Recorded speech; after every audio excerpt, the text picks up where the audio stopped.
We all have dramas in our lives. They are part of life's inevitable challenges. But let me introduce you to a different take on dramas. The drama triangle is a simple, albeit clever model for understanding human behaviour, designed by Steve Cartman. The drama triangle is something many of us find ourselves caught in, often without realising it. It plays out in conversations, plays out in arguments, even in our internal dialogue. And once you see it, you can't unsee it. It's a powerful model for understanding the roles we unconsciously fall into, usually when we're under stress or trying to manage uncomfortable feelings.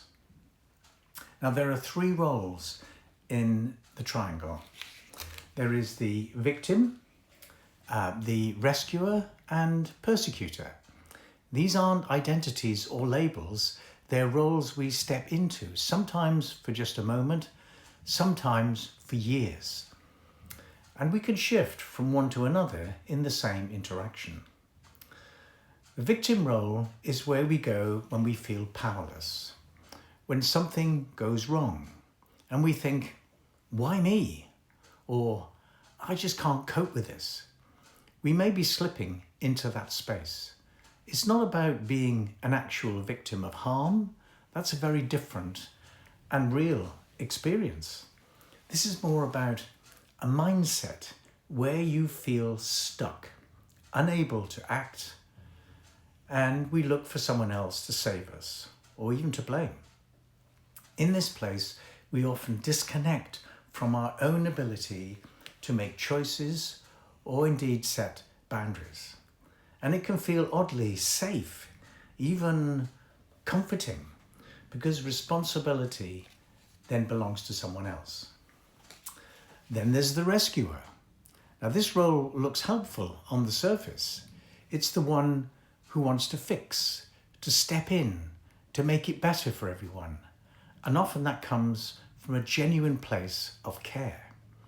But underneath it, there's often a hidden anxiety or a fear of being unneeded or unwanted or irrelevant.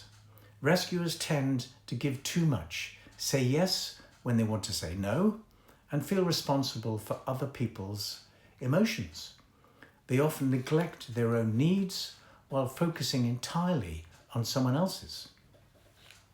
And when their efforts aren't appreciated or don't bring the outcome they hoped for, they can end up feeling drained, resentful, or even hurt.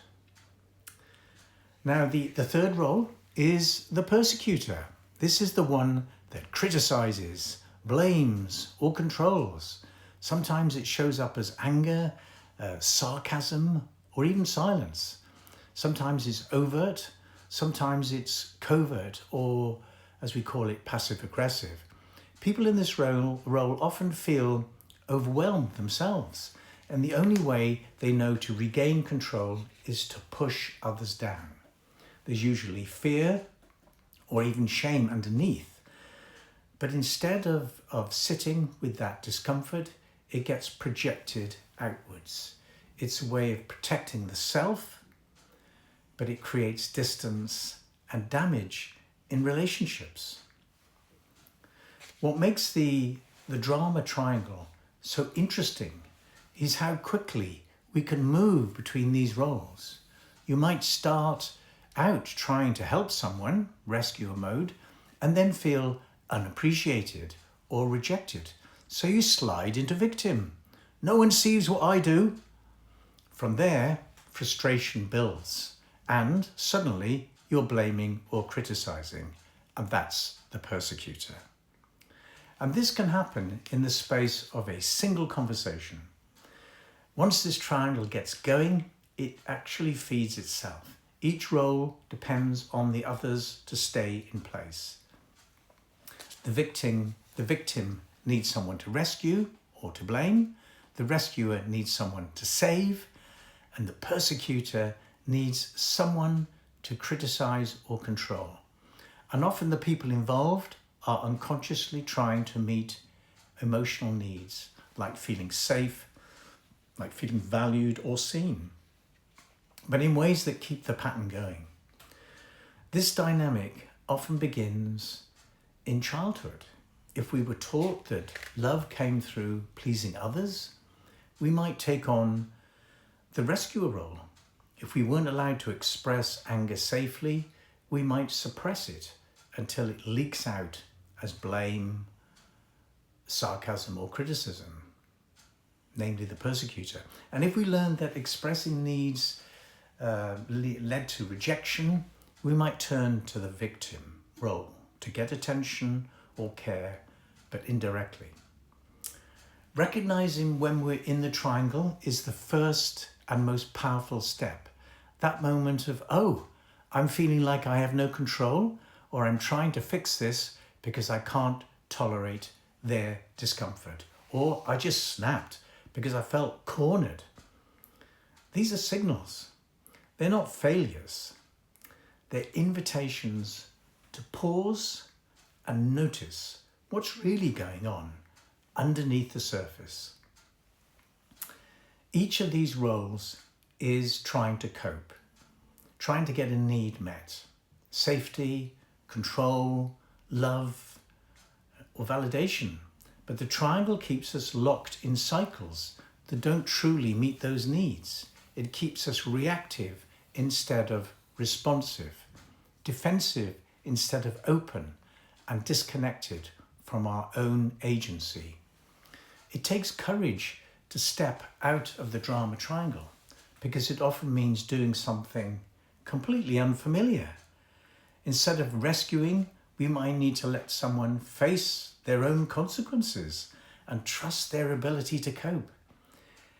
Instead of blaming, we might need to feel our own vulnerability or live with our disappointment and speak from that place.